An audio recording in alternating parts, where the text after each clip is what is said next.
"Can you kiss me? I want to make him jealous," she asked him one question, not knowing his secret. Layla did not plan to talk to anyone that night. She had come to the party with one goal and one goal only: to survive it. She had promised her friend Nina that she would show up, stay for an hour, drink something that was not water, and look like she was doing fine. That was the entire plan. Look fine, go home, fall apart quietly where no one could see. She had not counted on Daniel being there. He was standing near the kitchen doorway when she walked in, and she saw him before he saw her, which was the only small mercy the night offered. He was laughing at something. He had his hand on the arm of a woman Layla did not recognize, a woman who was tall and easy in her posture, and who wore the kind of confidence that made Layla feel suddenly terribly aware of her own hands, and where they were, and what they were doing, which was nothing, which was the problem. She kept walking. She found a corner near the bookshelf, and stayed there with her glass, and told herself she was fine. She was not fine. 9 months. That was how long she and Daniel had been together. 9 months of Sunday mornings, and inside jokes, and a drawer in his apartment that had been cleared out for her things. 9 months that ended 3 weeks ago over a text message. Not even a phone call, a text, that said he needed space, and that he was sorry, and that he hoped she understood. She had not understood. She did not understand now, and she was standing in the corner of Nina's living room, watching the man who sent that text laugh at something a stranger said, and something in her chest was pulling tight, in a way that felt like being quietly taken apart. She needed to do something. She did not know what. That was when she saw him. He was standing near the far wall, away from the noise, a glass in his hand that he had not been drinking from. He was tall, not the kind of tall that announced itself, but the kind that you noticed after a moment, like a fact that settles in slowly. He had a calm about him that seemed almost out of place at a party like this, where everyone else was performing some version of themselves that was louder and brighter than their Tuesday morning self. He was not performing anything. He was just standing there, still, like someone who had made peace with the room, without needing it to make peace with him. Layla did not know his name. She had seen him once before, maybe twice, in the background of Nina's life. Someone Nina had mentioned in passing, a name she could not now retrieve. He was not someone she had paid attention to. She was paying attention now. The thought arrived before she had time to examine it. It was not a careful thought. It was the kind of thought that comes from 3 weeks of quiet falling apart and one too many minutes of watching Daniel laugh with someone else. It was desperate and small, and she knew it, and she did it anyway. She walked across the room. He noticed her coming toward him about halfway through her approach. He did not look away, and he did not pretend he had not noticed. He just waited, the way someone waits when they are genuinely curious about what happens next. She stopped in front of him. She kept her voice low so it would not carry. "I need a favor," she said, "and I need you to say yes before I explain it, or I will lose my nerve." He looked at her. Not at Daniel's direction, not at the room. At her. His expression was not amused, exactly, but it was not closed either. He was listening in the way that some people simply do not know how to do, with his whole face open and his body turned toward her, without any of the sideways lean of someone who is already planning their exit. "All right," he said. "Can you kiss me?" she said. "I want to make someone jealous. You do not have to mean it. I just need it to look real." The sentence hung there. She had said it fast. The way you say something that you know sounds bad and you want to get through before your brain catches up with your mouth. She waited for the laugh, or the slow blink of discomfort, or the polite and very reasonable no. He looked at her for a moment. Then he looked, just briefly, across the room. One quiet scan, not obvious, not theatrical. And when he looked back at her, his expression had not changed. "Okay," he said. That was it. No conditions, no questions, no performance of being someone who was very cool about being asked this kind of thing. Just okay, delivered the way you'd confirm a coffee order. Simple, steady. It was so calm that for a second she forgot what came next. She turned her chin toward Daniel's direction just slightly, making sure they were in his line of sight, and then she looked back at the man in front of her. He moved first. He leaned down a little. She was shorter than him, and he did not make a show of it, and kissed her. It was brief.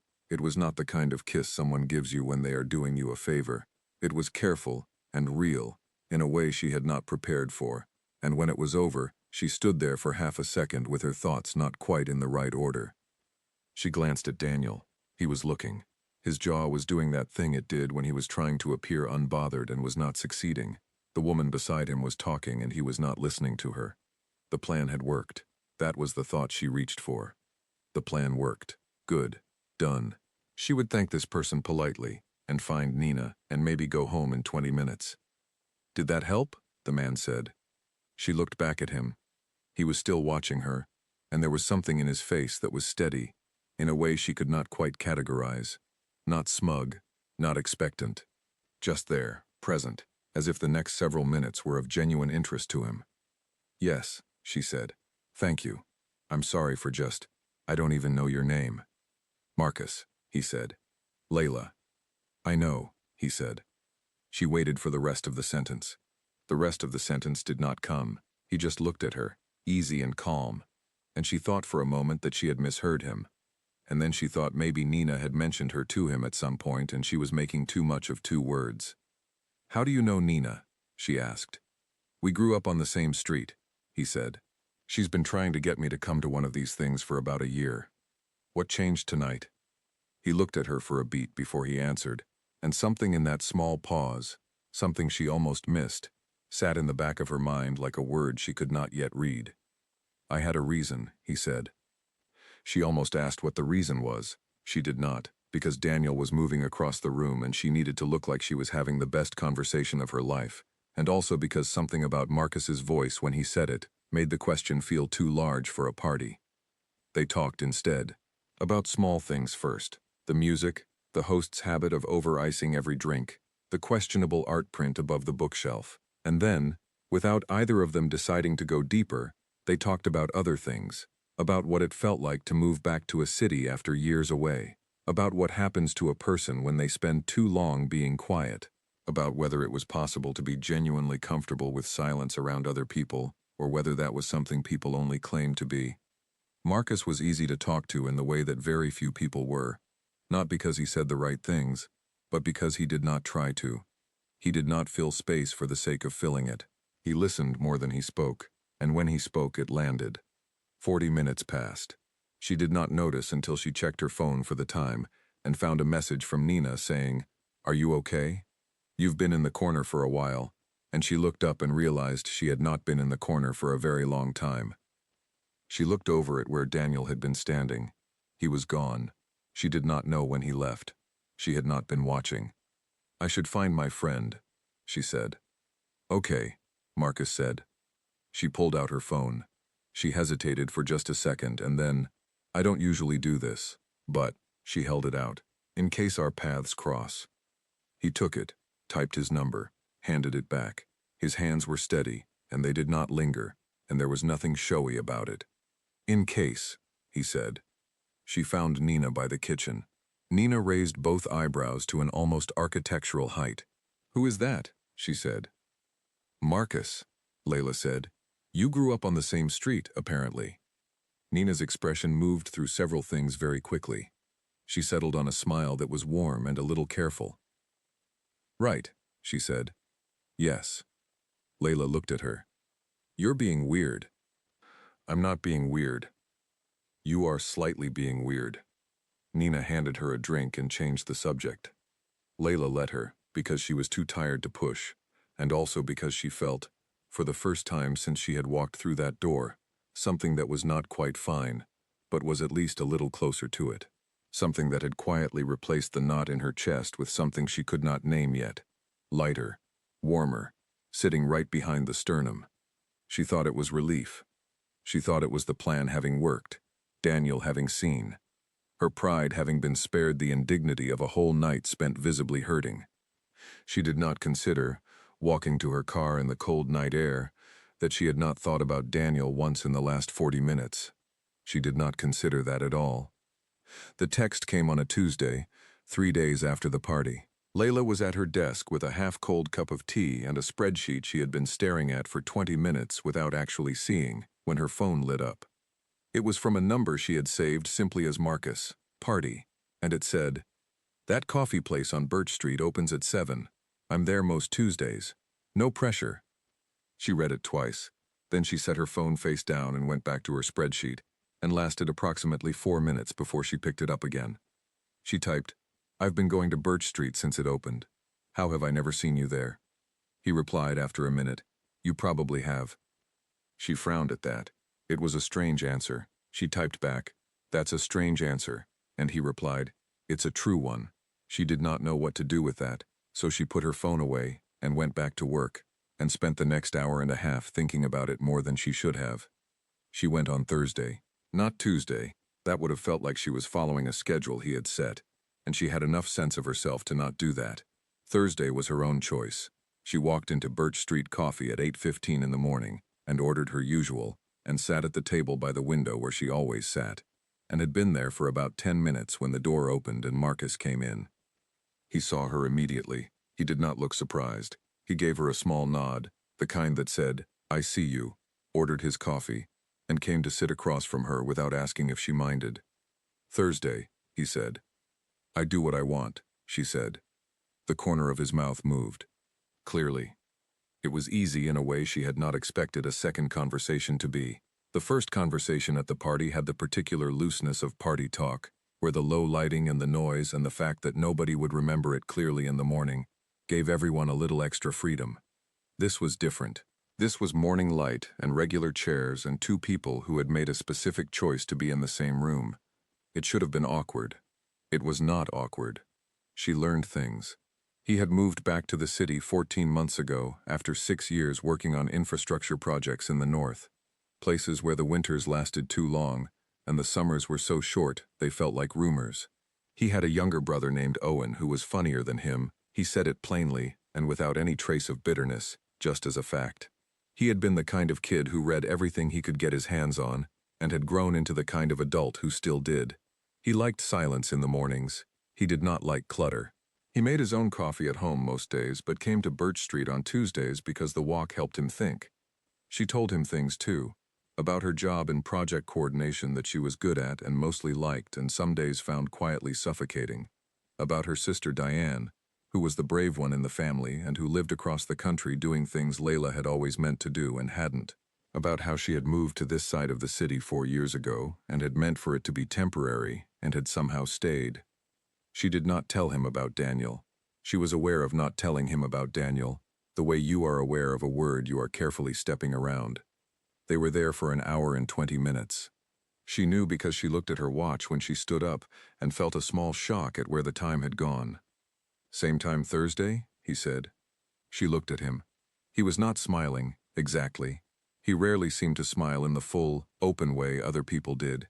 But there was something in his face that was unhidden, and she found she liked it. "Maybe," she said. She was back the following Thursday, and the Thursday after that. They did not make a formal agreement. They did not call it anything.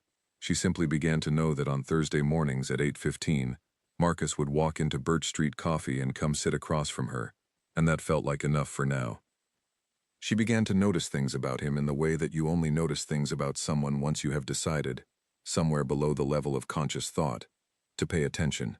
She noticed that he always held the door for whoever was behind him, not as a performance but as a reflex. She noticed that he remembered things she said in passing. A book she mentioned once in conversation reappeared 3 weeks later with a single text. "Finished it. You were right about the last chapter." She noticed that he never checked his phone when they were talking.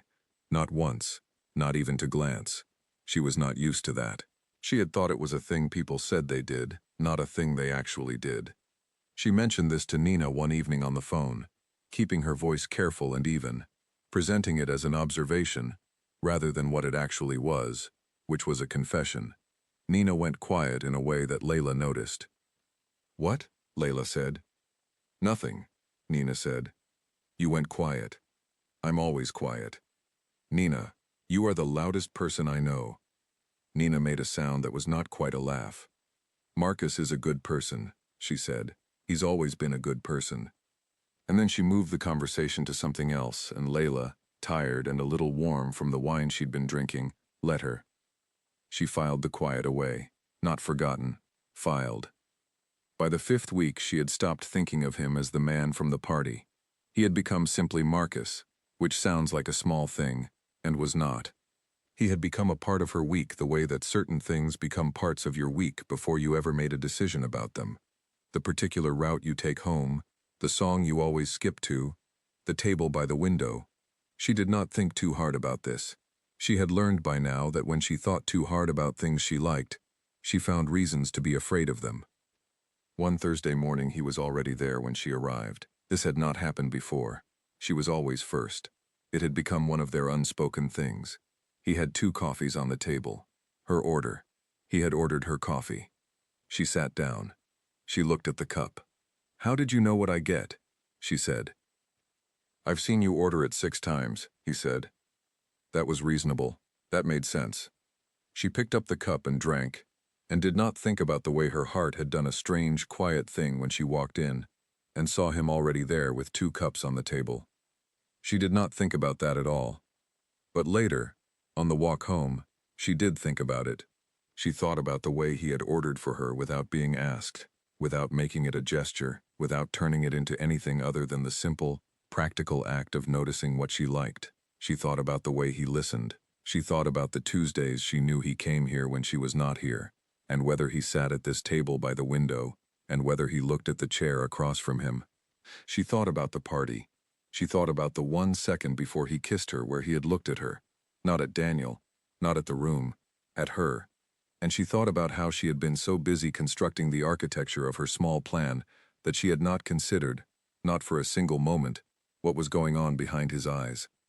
She thought, he said okay and didn't ask a single question. She thought, who does that? She thought, what kind of man walks into a party and says okay to a stranger? She did not have the answer yet, but she was beginning to feel, in the slow and uncertain way that things begin to feel before you are ready to say them out loud, that she wanted to find out.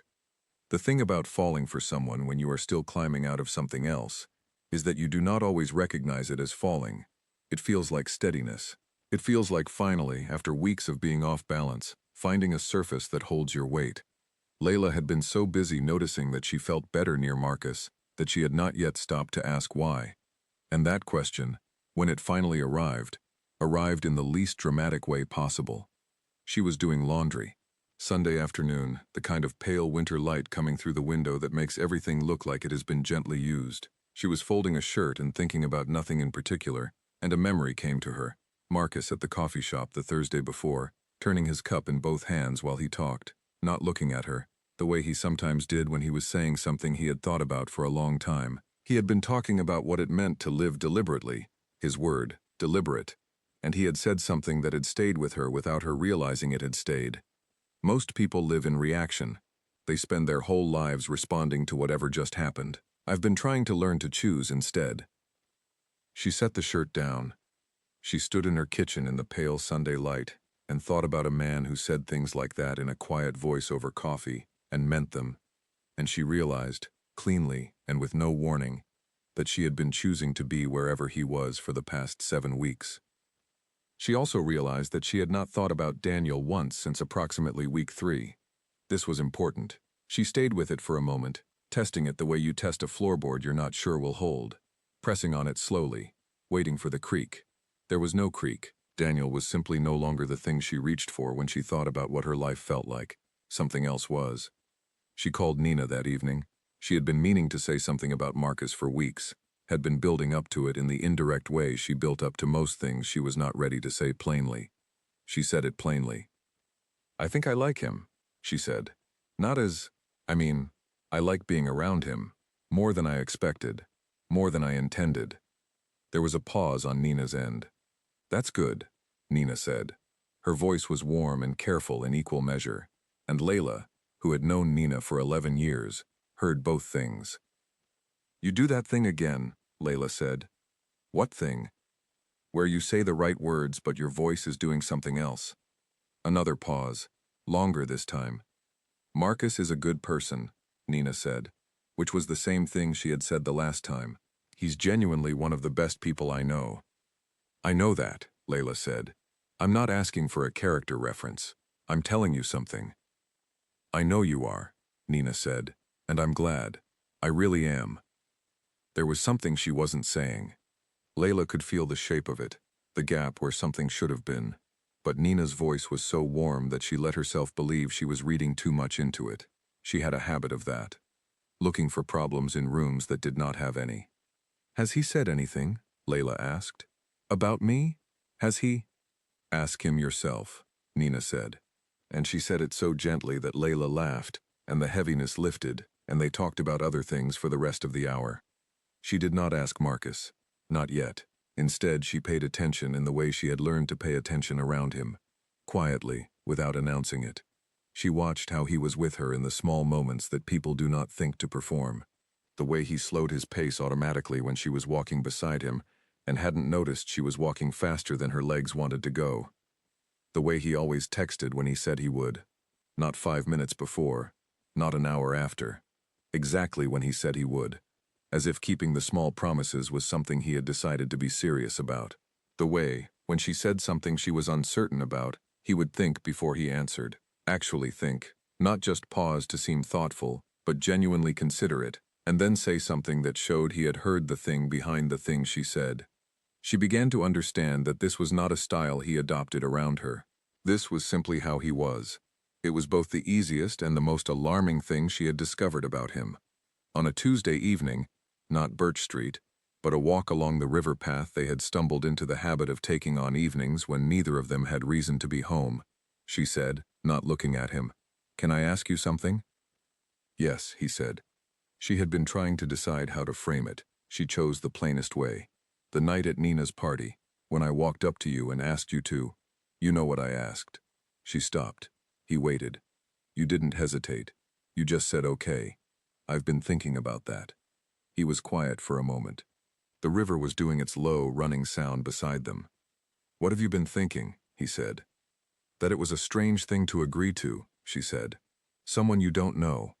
A weird request. Most people would have laughed or said no, or at least asked questions. You just said okay." She looked at him. He was watching the path ahead of them with the particular expression he had when he was deciding something. "I had a reason," he said. It was the same thing he had said at the party. She had let it go the first time. She did not let it go now. "What reason?" she said. He stopped walking. She stopped too, and turned to face him, and he looked at her for a long moment with the clear and open expression that was the most consistently surprising thing about him. "I'll tell you," he said. "Just, not tonight. Is that okay?" Her heart did something quiet and complicated. "Why not tonight?" "Because tonight is good," he said simply, "and I don't want to change it yet." She held that. It was such a strange thing to say, and he said it with such plain honesty that it didn't feel strange. It felt like the truth. "Okay," she said. "Not tonight." They kept walking. The river kept running. Her shoulder was close enough to his arm that she could feel the warmth of him even through their coats, and neither of them moved away, and she thought, "There is something coming, something he is carrying." She could feel it the way you feel weather changing. Not the storm itself, but the shift in the air that tells you it is on its way. She told herself it was fine. She was good with patience. She had learned, in the last 9 months, that some things you simply had to wait through. She did not know yet that the thing she was waiting through would not feel fine at all. It started with a shoebox. Layla was at Nina's apartment on a Saturday afternoon, helping her reorganize the small storage room that had been threatening to collapse under its own weight for 2 years. It was the kind of task that requires no real thinking and produces a satisfying result, and gives two friends a reason to spend several hours together talking about nothing of consequence, which was exactly what both of them needed. Nina was on a phone call in the other room. Layla was sorting through a stack of items on the upper shelf: old notebooks, a broken lamp, a box of birthday cards, the general archaeology of a person's last 5 years, when she knocked a shoebox sideways, and it dropped to the floor, and opened, and scattered its contents across the carpet. She crouched to collect everything and put it back. Photos mostly, printed photographs, the real kind, which in the current decade felt like artifacts from a more deliberate time. She gathered them without looking too closely, respecting the private nature of other people's memories, until one stopped her hand. It was a picture of Marcus, younger, 2 years, maybe 3, standing at a table at what looked like a birthday dinner, with his arm around Nina. Both of them turned to look at the camera. He was smiling in the photo in a way she had almost never seen him smile in person, wide and unguarded, the expression of someone who was very happy and not thinking about whether he looked it. She almost put it back. She would have put it back, if not for what was written on the other side. She did not intend to flip it. It happened the way things happen, a half turn while she was already moving, her eyes landing on the handwriting before she had decided to read it. Nina's handwriting. 3 words, the night I told him about her. Layla sat on the floor of the storage room. The shoebox was in her lap. The photograph was in her hand. She heard Nina's voice from the hallway, still on the phone, the particular bright cadence of wrapping up a conversation. She looked at the photograph for a long time. Her. Nina came into the storage room still talking, and then stopped when she saw Layla's face, and the phone call ended very quickly after that. Layla held up the photograph. She kept her voice even. She was very good at keeping her voice even when she needed to. "How long has Marcus known who I am?" she said. She watched Nina's face. Nina had a face that was incapable of lying successfully. It was one of the things Layla had always loved about her, and she watched it move through 3 separate things very fast before it settled into something that was neither denial nor deflection, but simply the quiet capitulation of someone who knew the conversation had arrived. "Sit down," Nina said. "I'm sitting," Layla said. She was still on the floor. Nina sat on the edge of the small wooden crate across from her. She pressed her hands together in her lap. She looked at the photograph. "It was about 2 years ago," she said. "Maybe 2.5. Marcus and I were at a birthday dinner for a mutual friend. I had been talking about you. I'd had a few drinks and I was being the kind of embarrassingly enthusiastic friend that I become after a few drinks. You know how I get." "I know," Layla said. "And I was talking about you, about how you were the most interesting, self-sufficient, quietly strong person I knew, about your job and how you'd built your whole life from almost nothing, and how you were funny in this specific way that crept up on people." And Marcus listened. Nina paused. He asked questions. Layla was very still. "He asked what you were like." Nina continued. "What mattered to you? Whether you were happy. He asked a lot of questions for someone who had never met you, and at the end of the night he said he would very much like to meet you sometime." "And?" Layla said. "And I told him I would introduce you. I meant to. But then you were with Daniel. And it felt strange. And I told myself I would wait until the timing was better." Nina stopped. "The timing kept not being better. Until the party," Layla said. Nina closed her eyes for a moment. "I mentioned you would be there. I didn't plan for it to go the way it went. I thought maybe he'd come. You'd meet naturally. It would be a beginning. And instead I walked up to him and asked him to kiss me," Layla said. Nina said nothing. "And he knew who I was," Layla said. "He knew my name. He knew things about me. And he said okay." "Layla, did he know I would be at the party specifically? Did you tell him I would be there?" The pause lasted just a fraction too long. "Yes," Nina said. Layla set the photograph down on the carpet. She pressed her palms flat on her thighs. Outside, someone on the street below was laughing, and it sounded very far away. She had spent the last 7 weeks believing she had chosen this.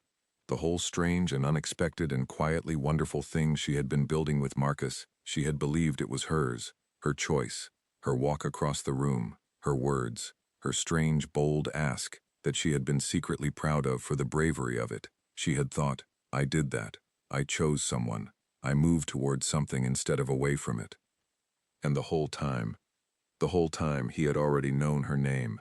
He had come to that party, deliberately, with intention, with a reason he had told her he had but refused to name yet, because she would be there. She had walked across the room to a stranger, and the stranger was not a stranger, and she had not known. She did not cry. She sat very still on the floor of Nina's storage room with her hands flat on her thighs, and breathed in the slow, careful way she had learned to breathe when something hurt more than she could let herself show. "He didn't engineer it," Nina said quietly. "He didn't plan the kiss. He didn't know that was going to happen. He was just there because he wanted the chance to meet you. And then I gave him a different kind of chance," Layla said. "He's liked you since I first described you to him," Nina said. "Everything that has happened since the party, that's been real. That has been genuinely, completely real. I need you to hear that. Layla looked at the photograph on the carpet. Marcus, 2 years younger, smiling in a way she had almost never seen. That wide and unguarded expression. At a dinner table, the night Nina had told him about her. She thought about all the mornings at Birch Street, all the details he remembered. The coffee already on the table when she arrived, the walk by the river, the not tonight, because tonight is good. She thought, he knew. The whole time, he knew. And every time she brought herself close to asking something real, he was there with warmth and steadiness, and that quiet open face, and he let her think she was the one discovering him. The anger arrived. It was not the explosive, loud, throwing things kind of anger. It was the cold and airless kind, the kind that does not make noise because it is trying to find the shape of what it is angry about, and it is having difficulty because the shape is complicated. Because she was angry. She was very clearly, precisely angry. And somewhere beneath the anger, which she did not want to look at yet, was something else, something smaller and more frightening and quieter, something that had to do with the fact that even now, even sitting on this floor with this photograph in front of her, and this whole thing sitting sideways across her chest, she did not actually want to leave. That frightened her more than anything else. She stood up. She smoothed her jeans. She picked up her bag. Layla, Nina said. I'm not angry with you, Layla said, which was half true. She was a small amount angry with Nina, in the way that you are angry with the person who lit the match even when it was the fire that burned you. But Nina had known her for 11 years, and had talked about her to Marcus with the enthusiastic love of someone who meant everything she said, and Layla could not find a way to hold that against her for very long. I need to talk to him, she said. Nina nodded. She did not say anything else. She simply reached out and held Layla's hand for one moment, firmly, and then let go. Layla walked out into the afternoon and took out her phone. Her hands were steady. She was grateful for that. She typed, "Can we meet tomorrow?" and sent it before she could rewrite it into something that sounded less like what it was, which was, I know, and I need you to tell me the truth, and I do not know yet what I will do with it. The reply came in under a minute. Yes, he said. Tomorrow. Wherever you want. She chose Birch Street. It felt like the right place to have this particular conversation. Their place, if she was still willing to call it that, which she was not yet sure about. She arrived 10 minutes early and sat at the window table, and did not order anything, because her hands felt wrong, and she did not trust herself to hold a cup steadily. He was there at 8:15 exactly. He came through the door and found her immediately, the way he always found her immediately in any room. And he crossed toward her table, and she watched his face during the last few steps, and she saw it, just briefly, just for a fraction of a second, the thing beneath his steadiness. A small, controlled fear. He sat down across from her and he looked at her and he waited. She let him wait. She had thought about what she would say. She had spent the previous evening walking around her apartment with her coat still on, thinking through the sentences, editing them, trying to find the right opening, the right register, calm but serious, clear but not cold. She had prepared something measured and precise. She said none of it. You knew who I was, she said, before the party. You knew my name, and you knew things about me. And when I walked across the room to you, you were not a stranger. He held her gaze. He did not look away, and he did not reach for a denial. Yes, he said. The word sat between them in the morning light. I need to understand, she said, because I have been sitting with this for 20 hours, and I have looked at it from every direction I can think of, and I need to hear it from you, not from Nina, from you. He nodded. He set his hands on the table, flat, not clasped. Open, she noticed, the way someone holds their hands when they have decided to tell the truth, and they want their body to confirm it. Nina talked about you for 2 years, he said. Not obsessively, not every conversation, but often enough that I built a picture of someone I thought I would like to know. Someone I thought was the kind of person I rarely came across. And I wanted to meet you, and the timing was never right. And then Nina said you would be at the party. He paused. I came because I hoped I would get to talk to you. That was the whole plan. Talk to you.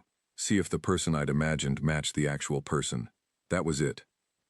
And then I walked up to you, Layla said. And then you walked up to me, he said. And you said okay. Yes. Why? She said. If you already knew who I was, why didn't you just say, actually, I know you. Nina's told me about you. Let me start with that instead. He was quiet for a moment. Because you were carrying something heavy that night, he said. I could see it when you came through the door. And then you walked up to me with this completely impractical plan, and you looked like someone who needed one thing to go right. And I thought, I can give her this. I can say yes to this one thing. He met her eyes. And then it turned into more than one thing. Layla looked out the window. The street was doing its ordinary Tuesday morning business. People and dogs, and a delivery truck. The world entirely unconcerned with what was happening at this table. You let me think I chose you, she said. Every conversation, every Thursday morning, you let me feel like I was the one who started it. Like I was the brave one who walked across a room. You were brave, he said immediately. That was real. I didn't arrange that. But you were already there for me. Yes, he said. I was already there for you. She looked at him. He looked back, and his face was exactly what it had always been. Open and clear and without performance. And she thought, this is the problem. This is the entire problem. She was angry, and she also knew, with a certainty that sat somewhere below argument, that everything she had seen in him across 7 weeks of Tuesday mornings and river walks and conversations that felt more real than most of what she'd had before, none of that was constructed, none of it was performed. It was just him, being him, doing the quiet and deliberate thing he did.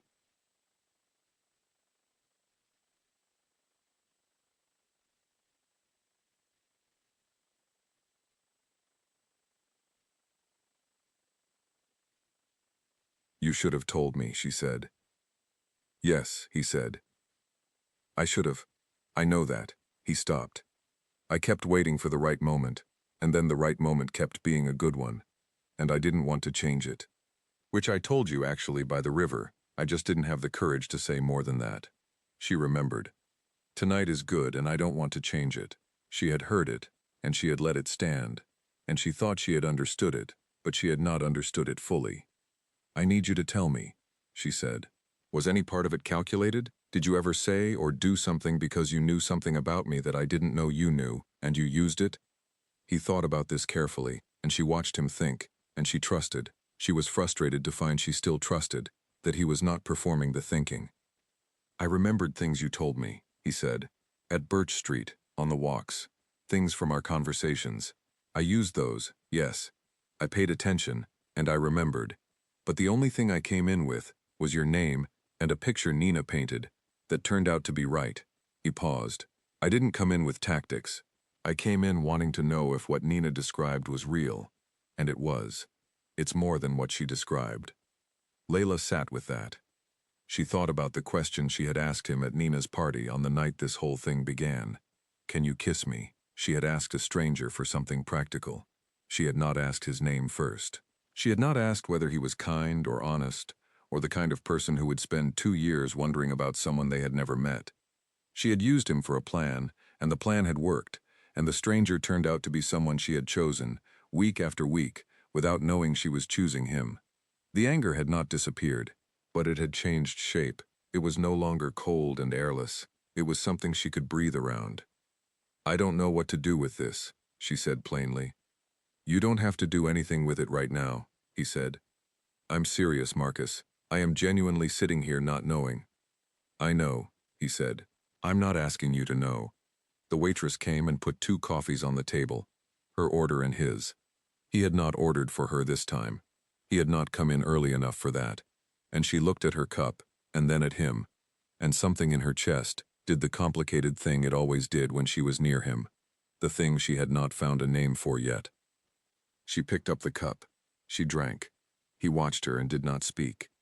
You should have told me earlier, she said again. I know, he said again. I'm sorry. I am genuinely, completely sorry. She looked out the window at the street. The delivery truck was gone. Someone was walking a very small dog that was completely committed to smelling a lamppost. The day was cold and bright and entirely ordinary. She thought, I went to a party 3 weeks after the worst text message of my life. with the goal of surviving it. I saw a man standing against a wall, and I walked across the room and asked him for something strange, and he said yes. I thought I was using a stranger. The stranger had been waiting, in some quiet and patient way, for 2 years to meet me. She thought, that is either a beautiful thing or a troubling thing, and I have not decided yet, and I am not sure I am supposed to decide right now. She thought, he is sitting across from me with his hands flat on the table and his face open, and he has not looked away once, and he is not trying to charm his way out of this, or explain it into something comfortable. He is just sitting here, letting it be what it is. That mattered to her. That mattered more than she wanted it to. I need some time, she said. Okay, he said. Not a lot of time, she said. And she said it almost before she realized she was saying it, and when it was out, she looked at it in the air between them, and did not take it back. His expression did not change into relief, or triumph, or anything she might have resented. It stayed the same, careful, steady, present. Okay, he said again. She stayed at the table for another 15 minutes. They did not talk about the secret again. They talked about small things, the overly enthusiastic music choice coming from the speaker in the corner, the fact that the table by the window was slightly too cold in winter, and she had never changed tables because she was, she acknowledged, very stubborn about small preferences. He said he had noticed that about her. She said, "What do you mean you noticed?" He said, "You have sat at this exact table every single Thursday." She said she was going to pretend that was a coincidence and he should let her. He let her. When she stood to go, he stayed seated. He did not push for more. He did not ask what comes next. She put on her coat and picked up her bag and stood at the table looking at him for a moment. "You picked a complicated way to meet someone," she said. "I didn't pick it," he said. "You did. I just said okay." She looked at him. She could feel the beginning of something. Not a smile. Not quite. But the thing that lives next to a smile when you are too honest to produce the real version yet. "Thursday," she said. He nodded. "Thursday," he said. She walked out into the bright, cold morning and down the street toward home, and the city moved around her the way it always did, busy and indifferent and full of its own concerns, and she walked through it with the strange and particular feeling of someone who is standing at the exact moment before something changes. She did not know yet what was on the other side.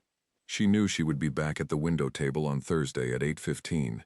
She knew that he would come through the door and that she would see him immediately, the way she always did. She knew that whatever came next would be something they built with both of them knowing the full story, with no secrets between them and no corners of the thing that only one of them could see. She knew that she had walked across a room intending to use a stranger, and the stranger had already known her name, and somehow the most honest thing either of them had ever done was everything that had happened since. On Sunday she went to Birch Street. She sat at the window table. She ordered her usual. She brought a book. She stayed for 2 hours. At some point she looked up at the door, the way she had learned, over the last 7 weeks, to look up at doors. He was not there. It was Sunday. Not Tuesday. Not Thursday. He had no reason to be there. She looked back at her book. She turned the page. She read one sentence and did not take it in. She looked up at the door again. And then, not the door, but her phone. A message from Marcus. "I know it's Sunday. I'm outside. I didn't come in because I wasn't sure if you wanted the company. You can say no." She looked at her phone. She looked at the door. She could see him through the glass, standing on the pavement with his hands in his coat pockets, not coming in, waiting. She typed one word. Yes. The door opened. He came in. He sat down across from her at the window table, and outside the Sunday morning city went on being itself. And neither of them said anything for a moment. Then she turned her book over and pushed it to the edge of the table, the way you put something down when you are done with it for now, and she looked at him. "Tell me something I don't know," she said. He looked at her with that clear and open expression. He thought for a moment, and then he started talking.